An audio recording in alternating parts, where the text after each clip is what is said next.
사람이 이 땅의 삶을 살아가면서 모두가 행복하기를 바랍니다. 그러나 많은 사람들은 행복을 바라지만 행복하며 사는 사람들은 많지가 않습니다. 어떻게 하면 여러분은 행복할까요? 내가 더 많이 가지면 행복할까요? 내가 어떤 상황 속에 지위가 올라가고 뭔가 기대했던 것들이 이루어졌을 때 행복할까요?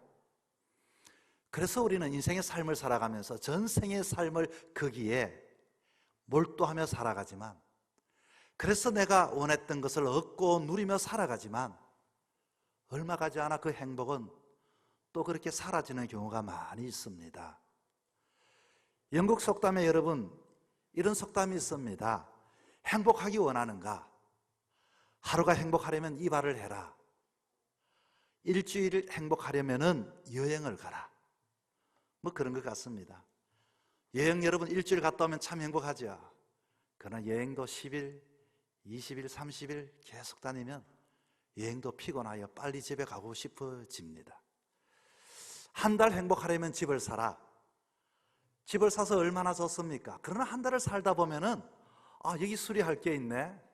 여긴 좀 고쳤으면 좋겠다. 그렇게 행복했던 것들이 한 달을 가지 못한다는 이야기죠. 1년을 행복하려면은 결혼을 하라. 여러분 결혼하는 일, 이 1년밖에 안 가면 너무 짧은 뜻 합니까? 그러나 요즘은 오래 가지 못하는 분들이 많이 있는 것 같아요. 평생도록 행복하려면은 어떻게 하면 될까요, 여러분? 로또로 당첨되어서 돈 걱정 하나 없이 호사스럽게 보내면 우리가 평생 행복할 것 같습니까? 그래서 영국인들은 평생 행복하기 위해서 이웃을 사랑하라 이렇게 이야기를 했다고 합니다. 타인을 위해서 물질과 시간을 쓰면 뭔가 손해보는 듯하고 몸은 피곤하지만 그러나 마음속 깊은 곳에 솟구치는 기쁨을 맛보았던 것 여러분 또한 기억할 것입니다. 그러나 우리가 평생 행복하기 위하여 평생도록 봉사하며 살아갈 수 있는 것은 아닌 듯합니다. 이것을 보면서 느끼는 것은 행복에도 유통기한이 있구나. 행복에도 하루, 행복에도 일주일, 행복에도 한 달, 행복에도 1년. 그리고 평생도록 행복하기 위해서도 늘 이 땅 사는 그날까지 섬기며 살아갈 수도 없는 듯합니다. 여러분 진짜 행복할 수 있는 방법은 무엇이 있을까요? 그래서 철학가 중 쇼펜하우어는 행복론이라고 하는 책을 썼는데 정말 행복하기 위하여 나름대로 생각하고 또 생각하고 생각해서 이야기했던 것이 4가지를 이야기합니다. 첫째는 뭔가 하니 사람은 긍정적인 정서를 가지면 행복해질 수 있다라고 이야기를 합니다. 어떠한 상황 속에서도 내가 즐겁게 생각하면 되지 뭐, 긍정적으로 생각하면 되지 뭐. 그런데 여러분 사람이 감정의 동물인데 늘 긍정적으로만 하며 살아갈 수 있을까요? 또 두 번째는 이렇게 말합니다. 건강한 몸이 있으면 행복하다라고 했습니다. 모두가 건강을 다 바라고 또 건강하기를 원합니다만 그러나 실제적으로 사람 몸은 늘 건강하지 않는 듯합니다. 그래서 행복을 잃어버릴 수밖에 없지요. 그리고 또 이 쇼펜하우어가 말했던 3번째는 만족을 아는 것이 행복하다. 여러분 사람은 만족을 안다. 이만하면 내가 행복하게 될 것이라고 생각하지만 사람은 그렇지 않아요. 저 탈북하신 분들의 이야기를 들어보면 내가 밥 한 그릇, 쌀밥 한 그릇 정말로 그거 먹으면 행복하겠다. 남한에 정착하여 사는 이 탈북민들을 보면은요, 이 다 밥을 먹긴 먹어요. 그런데 행복하지 않대요. 왜 그렇습니까? 그 행복을 나름대로의 한계를 짓고 산다는 것이 불가능하기 때문에 그런 것 같습니다. 4번째는 약간의 재산이 있으면 행복하겠다라고 생각합니다. 그럼 약간의 재산이 뭘까요? 생존하기 위하여 꼭 필요한 재산. 2번째는 남들을 좀 도와줄 수 있는 잉여의 재산. 3번째는 그래도 모르니 좀 여분의 불필요한 그 재산까지도 있었으면 좋겠다. 그런데 사실은 우리 최근에 이 지역에 수해가 났지 않습니까, 여러분? 사람들은 어렵다고 말을 해요. 그래서 얼마나 도와주면 되겠냐? 만약에 10가정이 수해가 났으면 100만 원만 있으면 우리는 우리가 다 만족합니다라고 생각하지만, 그래서 실제적으로 모금을 했더니 10가정이 100만 원 필요해서 1000만 원을 모금을 했더니 1200만 원이 거둬졌어요. 가정마다 100만 원씩 줬으면 다 행복할까요? 사람들은 남아있는 200만 원 어디 쓸 거냐, 거기에 사람은 관심이 간다고 합니다.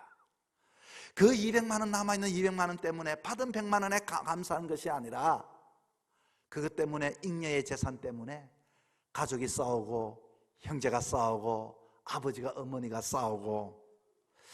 행복이라고 하는 것은 이런 정서나 건강이나 한계라든지 물질로 인해 또 행복하다는 것은 불가능한 것 같습니다. 여러분, 진정한 행복은 뭘까요? 우리는 세상의 삶을 살아가면서 끝까지 이에 대한 질문을 물어야 할 것입니다. 저는 어린 시절 행복한 날이 없었습니다. 지금 생각해보니 왜 그렇게 자라나면서 행복하지 못했을까? 저에게도 몇 가지 이유 때문에 행복하지를 못했어요. 첫째는, 저는 저의 별명이 옛날에는 갈빗이었습니다. 바람개비였습니다. 그 말은 몸이 너무 허약하고 몸이 너무 연약하다 보니 바람이 불면은 이렇게 날려갈 것 같다 해서, 야, 너 바람개비다, 야, 너 갈빗이다, 너 이거 보니까 그렇게 갈빗뼈만 이렇게 보이는 거 보니까, 야, 너 어떻게. 저는 사람들이 만나게 먹는 음식을 보면은, 사람이 어떻게 저렇게 음식을 보면서 동물처럼 저렇게 먹을까? 밤 입맛이 없었어요. 그러다 보니까 내가 건강하지 않으니 모든 것들이, 삶이 행복하지를 않았습니다. 또한 초등학교 저학년 시절부터 어머니는 저를 혼자 두고서 매일 먹고 살기 위해서 행상을 하셨는데, 그 모습이 저 어린 마음에 얼마나 어머니 여자가 불쌍한지.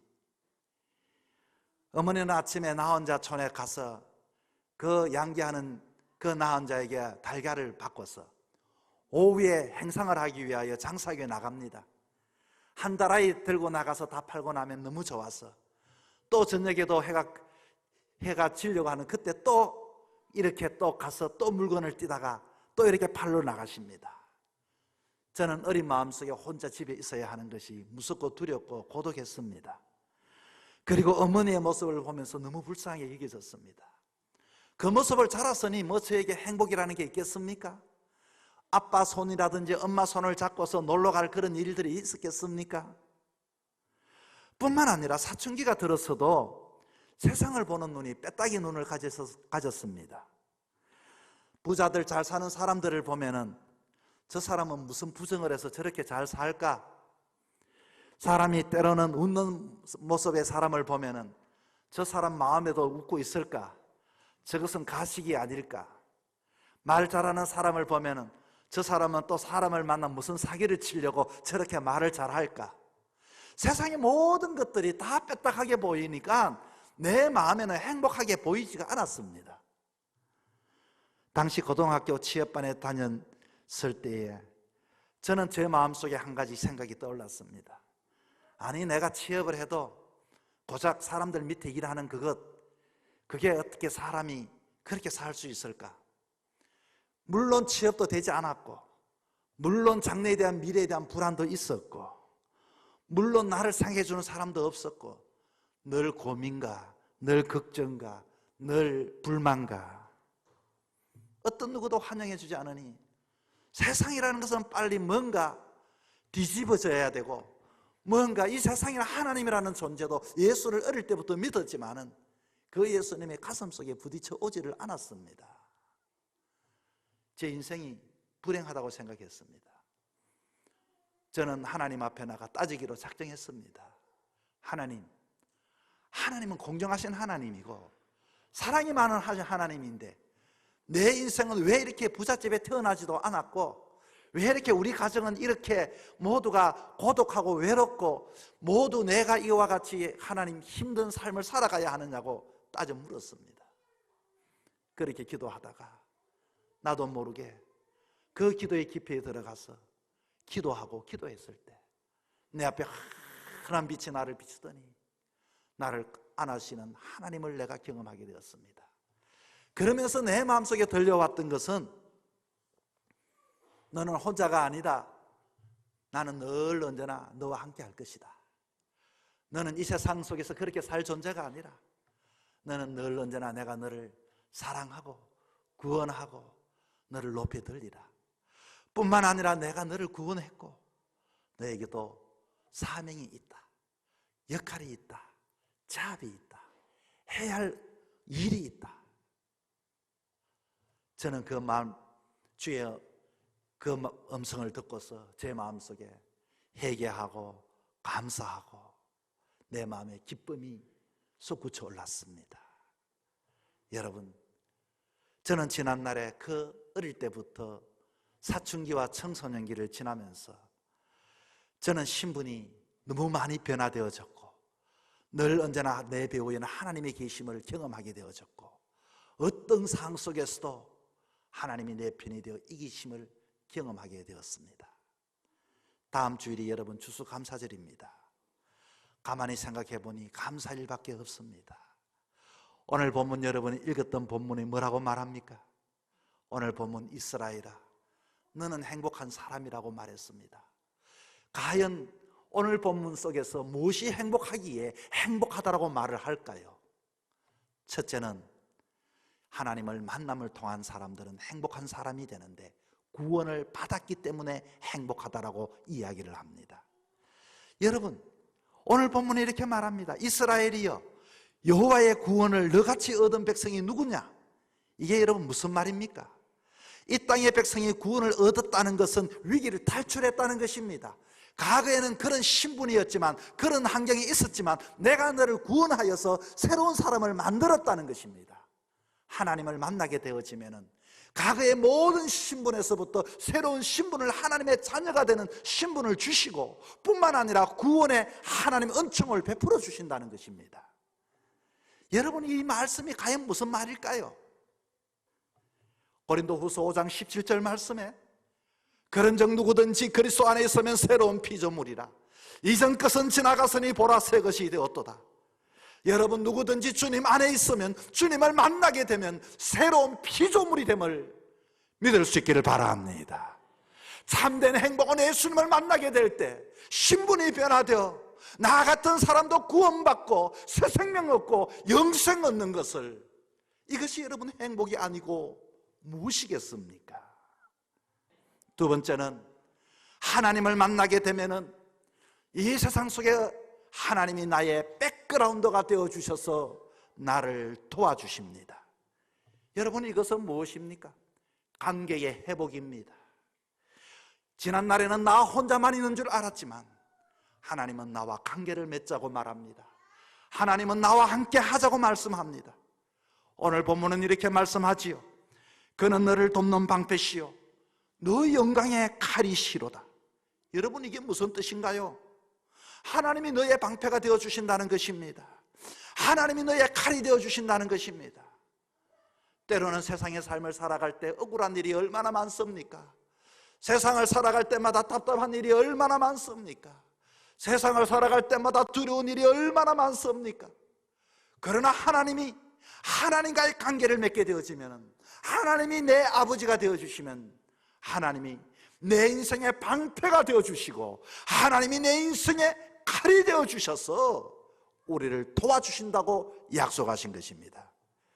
다윗은 사울에게 쫓겨다녔습니다. 그는 이 사람 저 사람 다니면서 도움을 요청했습니다. 그러나 어떤 누구도 그를 도와주는 사람이 없었습니다. 그는 홀로 남았습니다. 그리고 그는 이렇게 말을 합니다. 내가 산을 향하여 눈을 들리라. 나의 도움이 어디서 올꼬? 그렇습니다. 이 세상에 어떤 것도 나의 도움이 될 것은 없습니다. 그때 그가 깨달은 것이 시편 121편 2절의 말씀, 이렇게 고백합니다. 아, 나의 도움은 천지를 지으신 여호와에게서로다. 여러분, 그렇습니다. 그는 그것을 발견할 뿐만 아니라 오늘도 많은 사람들에게 이렇게 증거합니다. 3절에 이렇게 말합니다. 여호와께서 너를 실족하지 아니하게 하시며 너를 지키시는 이가 졸지 아니하시리로다. 여러분, 하나님은 우리를 위하여 방패가 되시고, 하나님은 우리를 위하여 칼이 되시고, 그분은 졸지도 아니하시고 우리의 도움이 되신다고 말씀하셨습니다. 하나님의 이런 사랑을 받은 자들이 여러분 행복한 자들이 아니겠습니까? 이 땅에 아무리 어렵고 힘들다 할지라도 하나님이 나와 함께 하신다면 세상에 우리는 두렵지가 않는 것입니다. 지금도 우리가 알지 못하는 미래를 향하여 사람들은 두려움을 가지고 살아갈 수밖에 없지요. 그러나 여러분, 하나님을 만나게 되면 하나님이 저와 여러분을 도와주실 줄 믿으시기 바랍니다. 하나님이 어떤 자들을 도우시겠습니까? 하나님을 사랑하는 사람 하나님이 도와주십니다. 하나님은 하나님을 사랑하는 사람을 돕고 있습니다. 뿐만 아니라 하나님은 간절히 하나님을 찾는 사람, 하나님을 구하는 사람, 하나님께 부르짖는 사람을 하나님은 소리를 들어주시고 그리고 도와주십니다. 잠언 8장 17절에 이렇게 말합니다. 나를 사랑하는 자들이 나의 사랑을 입으며 나를 간절히 찾는 자가 나를 만날 것이라. 그렇습니다. 뿐만 아니라 하나님은 깨끗한 사람을 도와주십니다. 여러분, 세상에 깨끗한 사람이 어디 있습니까? 그러면 어떻게 하면 깨끗하게 되어질까요? 예수의 보혈의 피로서 깨끗함을 얻은 자, 뿐만 아니라 예수님을 누구든지 나의 아버지라고 부르기만 하면은 우리를 죄에 덮어주시고 죄 없다 하시고 주님을 만나기만 하면은 하나님께서 우리를 의롭게 여기시사 하나님의 자녀 되게 해주셔서 우리를 도와주시는 것을 믿을 수 있기 바랍니다. 오늘 본문의 말씀도 이스라엘 사람들에게만 주시는 말씀이 아닙니다. 오늘도 이 말씀은 저와 여러분에게 주시는 말씀입니다. 사람은 누구든지, 여자든지 남자든지 가난하든지 부한자든지 어떤 누구도 죄가 없는 사람은 없습니다.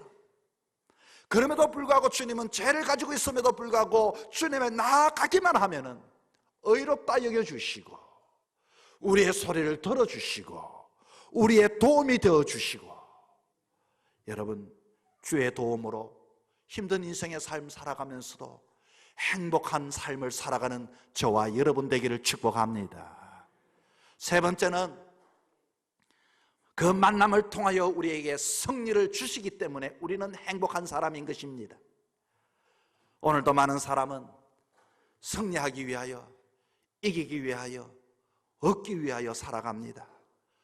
우리를 슬프게 하는 것들이 좌절하게 하고 낭망하게 하고 내 마음대로 내 뜻대로 되어지지 않을 때 우리는 낙심할 때가 얼마나 많은지 모릅니다.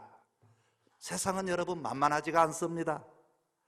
세상 여러분의 가정사에도 작은 일이라도 내 마음대로 뜻대로 되는 일이 어디 있던가요? 그러나 여러분, 요한복음 16장 33절에 이렇게 말합니다. 이것을 너에게 이르는 것은 너희로 내 안에서 평안을 누리게 하려 함이라. 세상에서는 너희가 환난을 당하나 담대하라, 내가 세상을 이기었노라. 주님께서 죽음을 이기시고 승리하셨습니다. 주님께서 부활하셨습니다. 여러분, 이것이 우리에게 무슨 의미가 있는 것입니까? 그러면 이게 무슨 말씀일까요? 여러분, 개하고 호랑이가 싸워서 누가 이길 것 같습니까? 답은 뻔합니다. 개가 호랑이를 잡을 수가 없습니다. 그런데 개가 호랑이를 잡은 이야기를 제가 말씀해 드리겠습니다.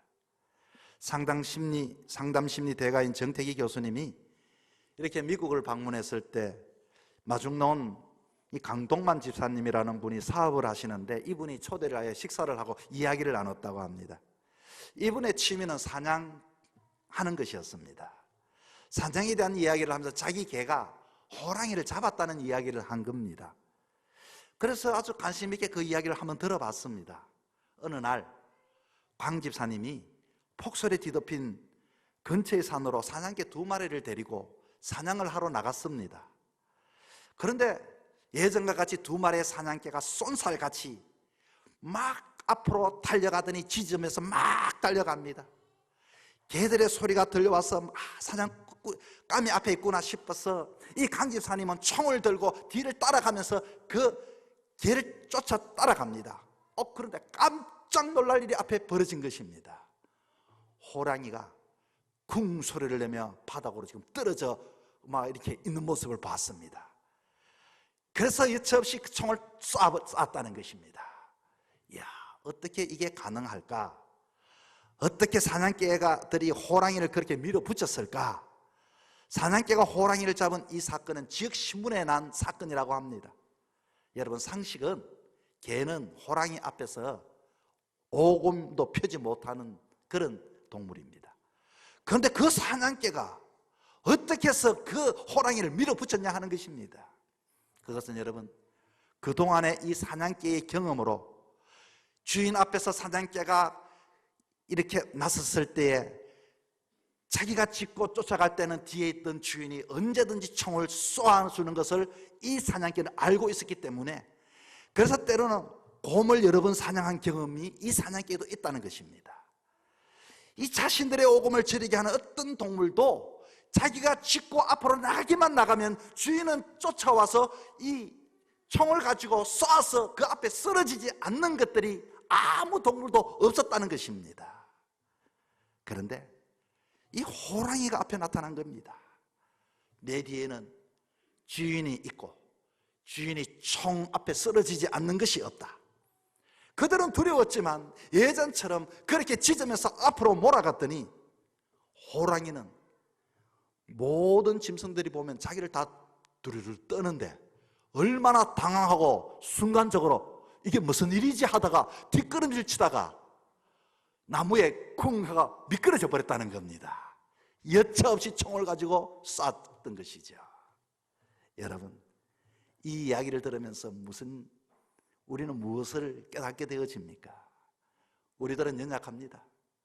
물론 우리들은 부족합니다. 우리 배후에는 살아계신 하나님이 계십니다. 예수님이 계십니다. 믿음으로 나가는 자에게 승리해 주시게 되는 것입니다. 오늘도 수많은 사람은 이 세상의 삶을 살아가면서 너무 세상을 보며 우울해하고 열등감에 사로잡혀 있고 스스로 포기하고 스스로가 좌절감 속에 상처 속에 패배의 삶을 살아가는 사람들이 얼마나 많은지 모릅니다. 그러나 하나님을 만나기만 만나면 어떤 상황 속에든지 그분은 나의 반석이 되시고 산성이 되시고 승리가 되심을 여러분 믿을 수 있기를 바랍니다. 여러분, 우리가 왜 행복합니까? 주님을 만나면 신분이 변하여 구원받는 하나님의 자녀가 되고, 우리가 주님을 만나면 어떤 상황 속에서도 주님이 우리를 도와주시는 든든한 백이 계시고, 우리의 인생의 궁극적으로 주님은 나를 위하여 죽으시고 부활 승리하셔서 모든 것의 인생을 승리하기 때문에 우리들은 행복한 사람이 되는 것입니다. 남은 여정도 행복한 삶을 살아가는 저와 여러분 되기를 주의 이름으로 축복합니다.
서로 격려하고 축복합시다.